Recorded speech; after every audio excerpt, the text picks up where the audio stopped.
So yun guys, meron naman tayo guys na isang project guys, dito tayo sa Pasig. So ito guys, ang ginagawa natin ay condominium to guys. So yung may-ari guys, kasi guys yung mezzanine niya ay kalahati. Kung mapapansin nyo guys, kalahati yan guys. So pinabuo na ng may-ari.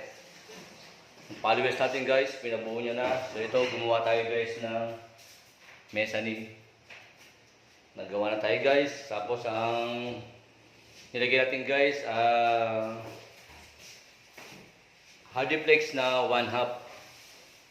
So yun guys, ang mapapansin nyo ay nakalagay ay kahoy. Yung plyboard ang nilagay nilang sahig.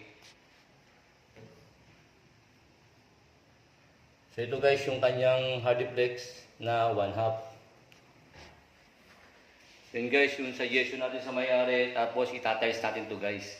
So ito maglalagay tayo dito ng division. So gagawin nila itong kwarto. At yung CR guys ay papagbagi natin yon.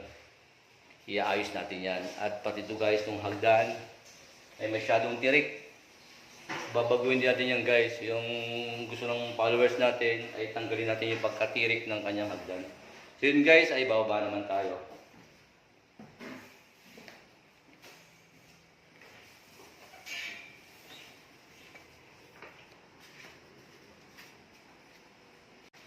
So yun guys, kung mapapansin nyo, ito yung mga plywood natin, hardiplex natin. Yun guys, nalagyan din natin ito ng mga cove light at pin light. So ito ay nalagyan din natin ito guys ng mga cabinet na pang kitchen. At maglalagay tayong panibagong lababo dito guys sa kanyang baba. So mapapansin nyo guys, ay ganyan na yung lababo niya.